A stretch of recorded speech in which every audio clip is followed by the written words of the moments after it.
આવે રે માતાના દેવા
કમાળિયાની ઉત્પત્તિ કેવી રીતે થઈ તે વિશે તો હું કે સર્વ ડાયરો સાંભળો.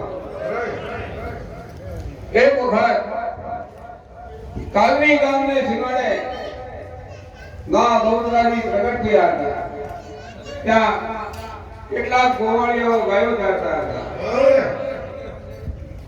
મા બહુચરાજીને જોઈને ગોવાળિયાઓને મા બહુચરાજીની મસ્કરી કરવાનું મન થયું.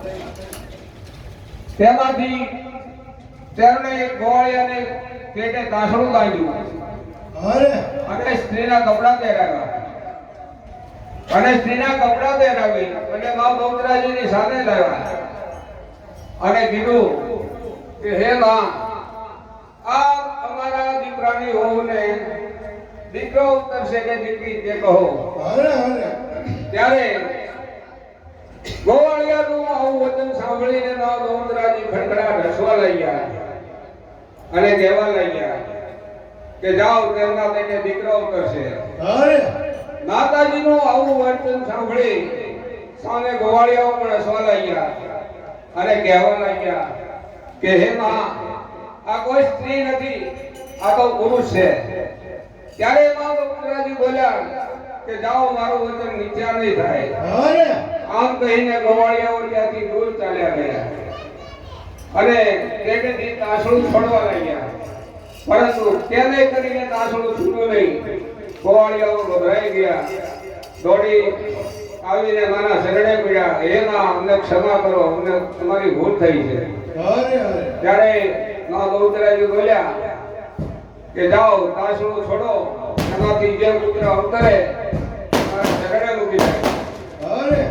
ત્યાર પછી ગોવાળિયાઓએ તાસડું છોડ્યું. અંદરથી પુત્રરત્નનો જન્મ થયો અને માતાજીના શરણે થયો. જે પુત્ર બીજું કોઈ નહીં પણ માતાજીના કમાળિયા કહેવાના. અહીંયા કમાળિયાની વાત પૂરી થાય છે. થોડી જ વારમાં મા બહુચરાજી પ્રગટ થશે. બોલ શ્રી ગૌતમ માતા કી જય.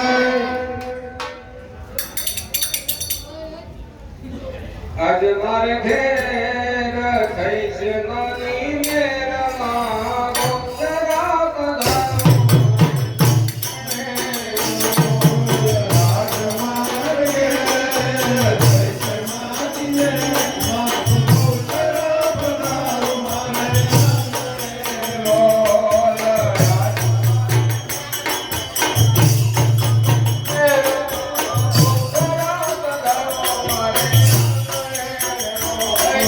રાજ મારે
બોલ શ્રી ગૌર માતા કી જય. જય અંબે. માતા કી જય. પેલા અહીંયા પાછળ થોડી પેલું ને એનો દાદા છે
તે આ ના ગોત્રાજી પ્રગટ થયા તે વિશે કહું તે સર્વ ડાયરો સાંભળો.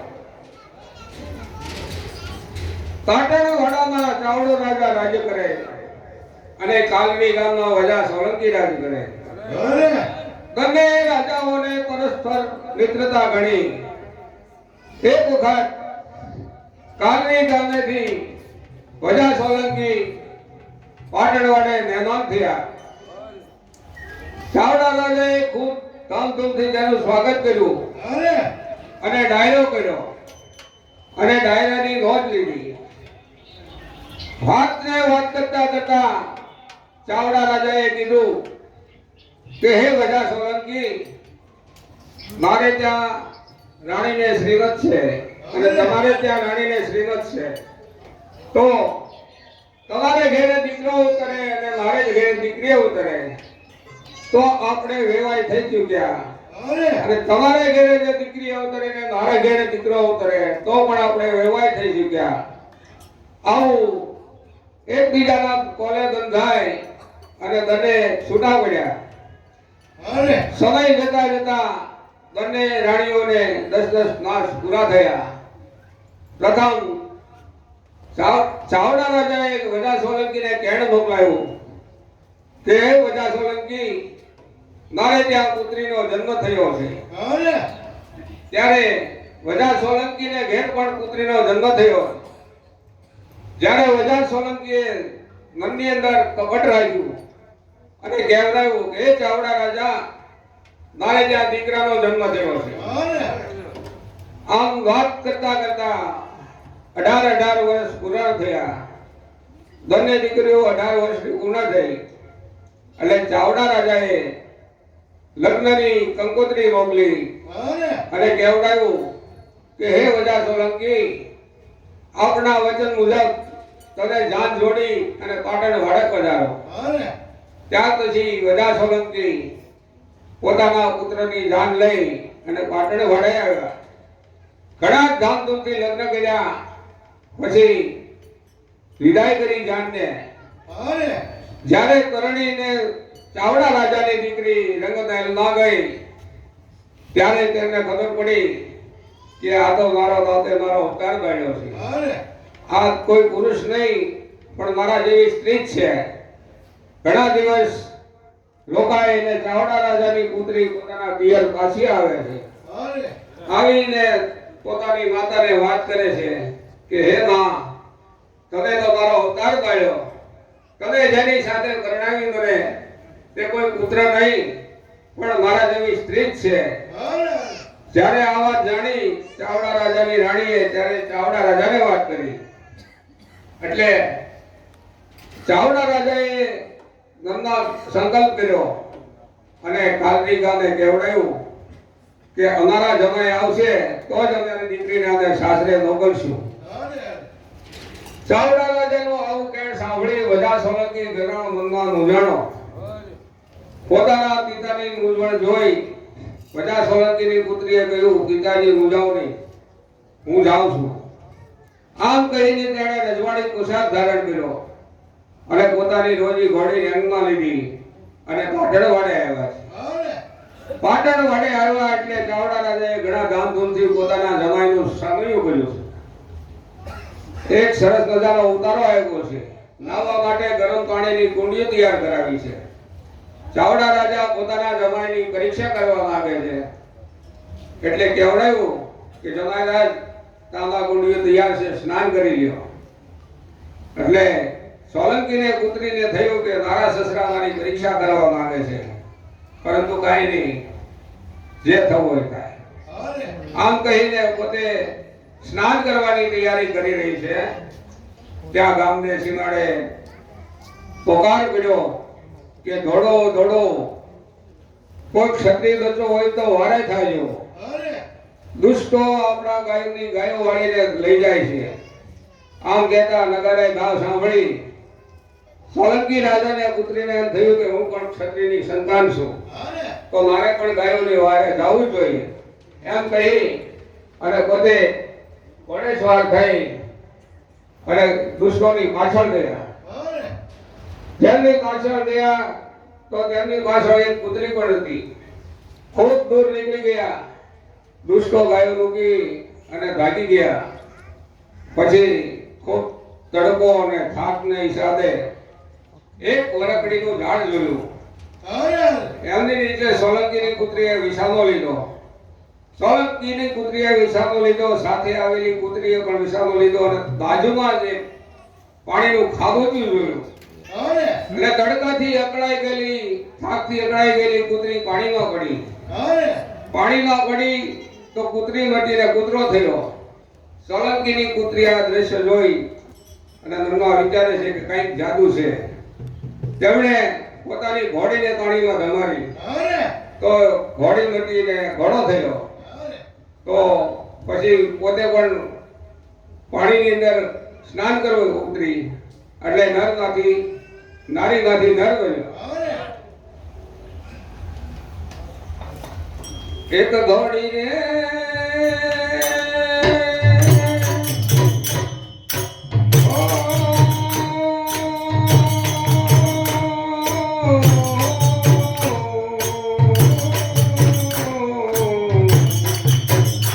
એક ઘોડી કણો ઘોડો કીધો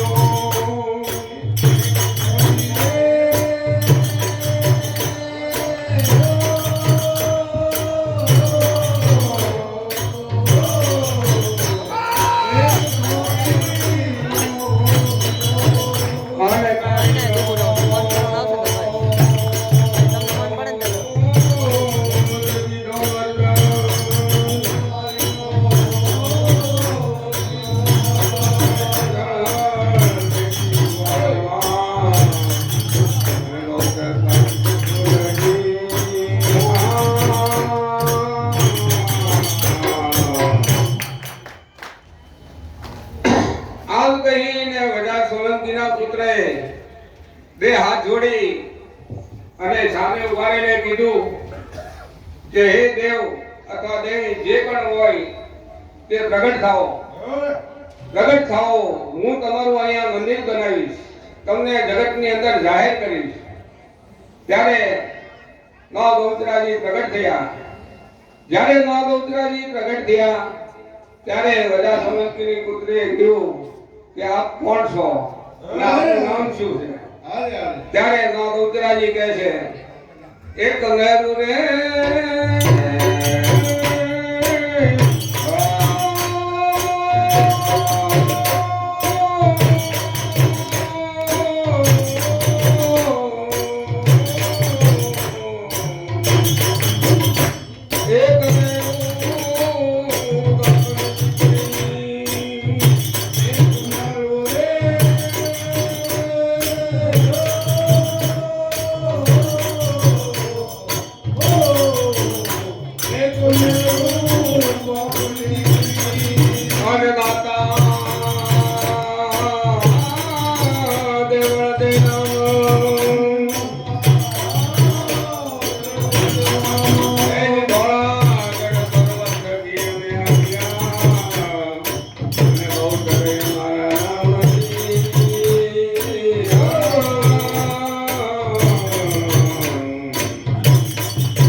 વજા સોલંકીના પુત્રએ કહ્યું કે એક આ વરખડીના ઝાડ નીચે જે કોઈ દેવ અથવા દેવી હોય તે પ્રગટ થાઓ.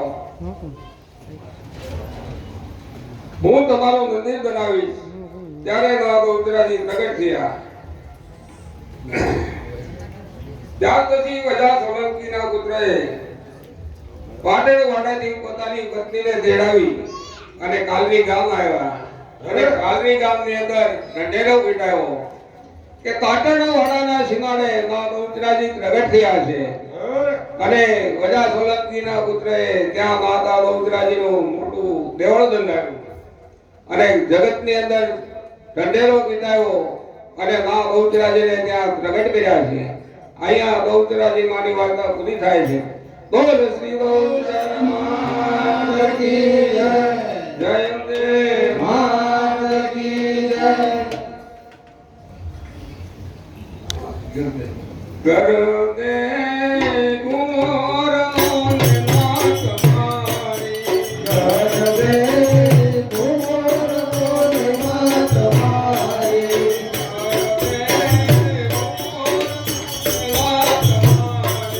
કરતે ગુમોરનો ને માત મારી હરે જો કરીને જો તારી કરતે ગુમોરનો ને માત મારી કરજો ગુમરીને લેજો તારી માં કરતે ગુમોરનો ને માત મારી આરાતે સુરતમાં અંબાજી આવજો આરાતે સુરતીમાં અંબાજી આવજો આરાતે સુરતમાં અંબાજી આવજો આરાતે સુરતીમાં અંબાજી આવજો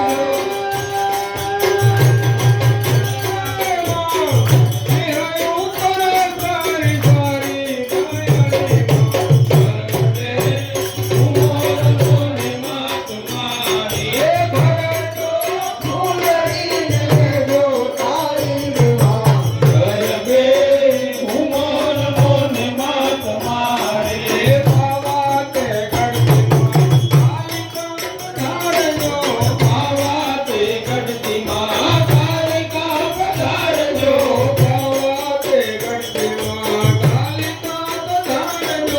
આવાતે ગઢતીમાં કાલિકા પધારજો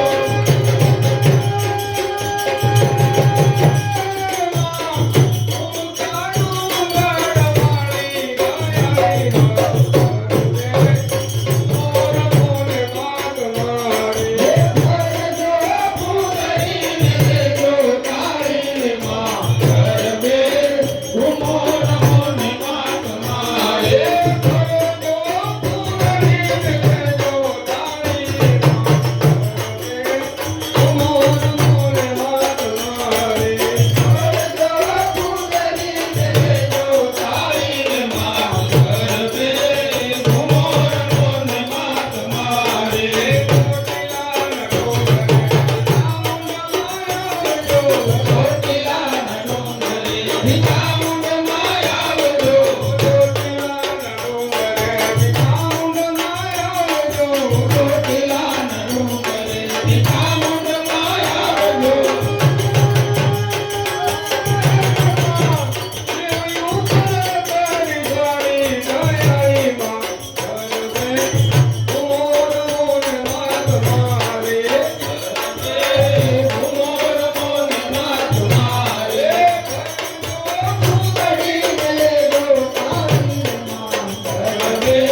દરેક ભાઈઓને વિનંતી, નમ્ર વિનંતી છે કે આ દર્શન માટે કામગીરી કરી જાઓ.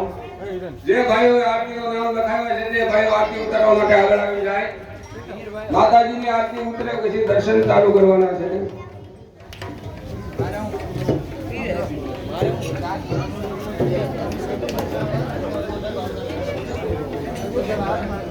હાલો, માતાજીની આરતી પૂરી થાય એટલે દર્શન કરવાના છે. એટલે મહેરબાની કરીને બહેનોને નમ્ર વિનંતી કે દર્શન કરી જ જાજો.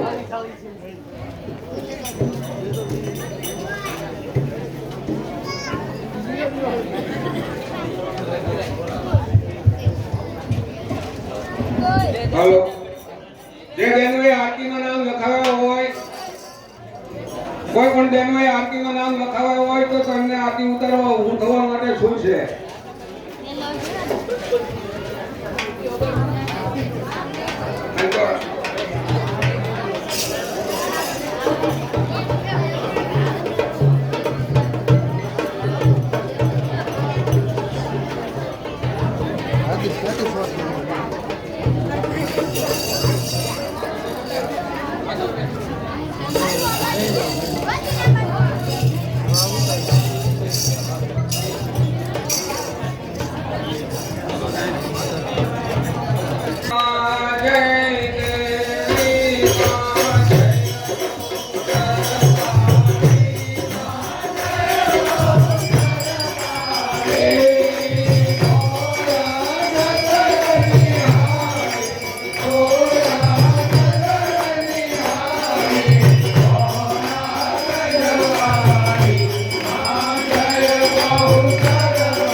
તો વિનંતી કે પહેલા બહેનોના દર્શન કરી આવે. બહેનો આવી જાય દર્શન માટે અને વધારાના ભાઈઓ